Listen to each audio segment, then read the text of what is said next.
The latest from Motorola, this is the Moto X. It brings a lot of customization options to the table. Let's go ahead and put it through its paces and see if it's worth your phone buying dollar. Disclaimer, I use this device as my daily driver for 5.5 days, so it gives me plenty of time to get to know it and learn it, and then for another 2.5 days using it in conjunction with another phone. So I really feel like I got a chance to know what it can do and what it can't do. So before I get into all the specs and everything the phone's got under the hood, let's talk first about call quality. This is coming to all four major. Well, call quality was pretty loud, as was speakerphone. Let's start with the mission here about the Moto X. It's not your typical flagship phone. You're not looking at a Snapdragon 800 or Exynos octa-core chip or anything. You're looking at a pretty standard dual-core phone. If you look at it just from the outside on the specs, you might be very underwhelmed. Motorola has made this not about the specs at all, about the experience. And you can say it's a lot of sort of the Apple approach. It's not about what the phone's got under the hood, it's how well it works for you. So the big ways of doing that first is with customization. You can choose really from 7 color options for the buttons on the side and the accent ring around the camera. And all customizations are done via the pretty intuitive and surprisingly awesome Moto Maker, which even lets you log into your Google account, and I'll talk about that when I get to the hardware. But the experience was pretty incredible and really exceeded my expectations. So let's jump into the hardware. First, the phone feels premium. It doesn't have sort of the flashy metal back like the HTC One, but it's got the heft of the Nexus 4 and it feels really top quality. I give Motorola a lot of credit. It's sort of a soft touch back. It's got some plasticky parts, but you really feel like you're using a top tier device. The 4.7 inch 1280 by 720 AMOLED screen is surprisingly good. AMOLED can sometimes distort colors, but things look pretty decent and high defy. But one of the coolest things about having an AMOLED screen is Moto's active notification. Essentially what that is, if you pick your phone up when it's facing down, you pick it up, you can see notifications right on your home screen. You can see what the time it is, you can unlock your device, and you can jump right to a particular notification. If you've got a text message or an email. I wish you could have scrolled through notifications, but it only shows the last one that came up. But it's a really cool start. I'd love to see that function perhaps even be built into some Android devices. I really think Motorola nailed this one here. So the Moto X takes advantage of on-screen buttons, and they still annoy me like they do on pretty much every device that has them. Not for functionality, they work very well, but for taking up precious real estate. Why can't there be capacitive buttons? I can have an extra row of icons on my home screen. I find that really annoying, and every device that has it just seems to get me more and more upset. So on the next one, Moto, maybe capacitive buttons, please? Let's jump into software next. So I found it really interesting that Motorola didn't get special treatment from Google. The X ships with Android 4.2.2, not even the latest version of Jelly Bean 4.3. So I like what Motorola's done here. They focused a lot on the experience, not throwing everything they could at it. It's mostly stock Android with really good tweaks. One of the coolest things is Google Voice. It's always listening. You have to train it with your voice using your OK Google Now, and it works very well and only with your voice. I'll give you a demonstration here. So the phone's off. Okay, Google now. What's the weather in Irvine, California?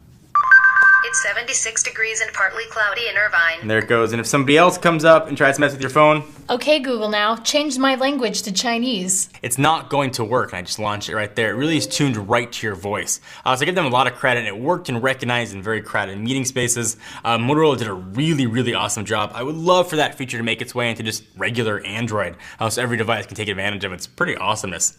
It's also got a really cool feature too. It's an app that you might not even notice and might just think it's bloatware, but it's called Moto Assist, and it is beyond awesome, especially when you are in the car. Texting and driving is one of the worst things you can do. It kills tons of people, injures lots more. You just shouldn't be doing it. When you're in your car though, if you turn this on, essentially what you get is it'll read your text messages out loud, it'll continue playing music, and it makes life a lot easier. It's got other functionalities as well. If you're in a meeting, it'll mute it. If you want to go to bed, it'll turn everything off for you. Just are really cool features that Motorola has done a very awesome job on. We first kind of saw that with previous Motorola devices, and they really fine-tuned it with the Moto X. So other cool software features, obviously you can launch the camera with the camera button, but that's so last year. What if you want to launch a camera but another way? You can do that by twisting your wrist like you're turning a screwdriver. So there's a simple that.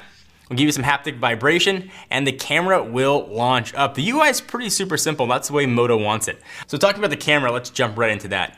It's got a 10 megapixel clear pixel sensor on the back. Motorola is saying they've added a 4th clear pixel to let in 75% more light than other phones. Pictures look pretty good, but in low light they have a ton of artifacting. If you want to know more about the pictures, what it looks like, check out the full review on technobuffalo.com. We've got a ton of images up there that might help you decide whether or not you want to pick this up based on camera performance alone.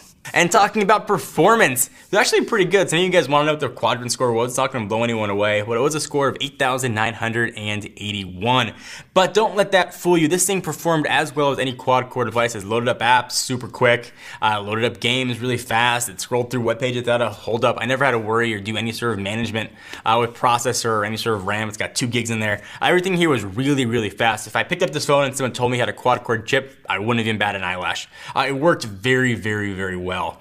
So a lot has been made about the price. It's coming in about $200, and I know it's a tough one to justify, but here's where the price comes from.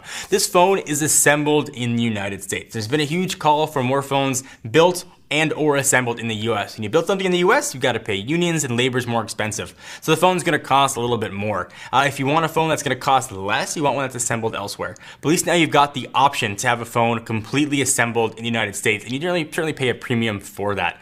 The phone feels really nice. I think I'd happily sign my name to a 1-year contract on this phone. 2 years though, might be a bit tough to justify. Well, the specs are pretty good now. It'll be good in 10, 11, 12 months. I don't know if games and apps in another year are gonna require a quad-core device. Those are becoming more and more standard. At least for next year, I'd feel really comfortable recommending this phone. So last but definitely not least, let's talk about battery. It's got a 2200 milliamp hour battery. One of the nice things of having a lower clock speed processor and less cores is battery. And battery life is absolutely outstanding. My daily usage, taking out the phone around 7:30, about an hour, 2 hours of phone calls, constantly checking 2 email inboxes every 5 minutes, some light web browsing, some decent social media doing, and some YouTube watching. I usually go to bed on most phones around 25-30%. I had over 45% battery life on the Moto X. This thing is an absolute beast of a phone. Non-removable battery though, so you want to make sure that it's going to work for you, but I also didn't feel any heat coming from the battery, the processor as well, which is really nice. So this thing just knocked battery right out of the park.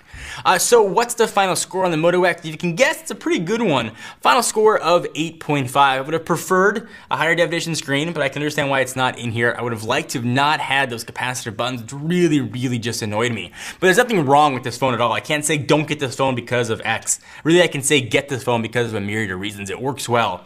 If you like to customize your phone, it's gonna be a great device for you. You know who you are. If you're the kind of person that needs the latest and greatest specs, then this is clearly not the phone for you to pick. But if you're the kind of person that just wants end user experience to work well, work cleanly, and work smoothly, you just want your phone to work right out of the box, this is gonna be a great choice for you.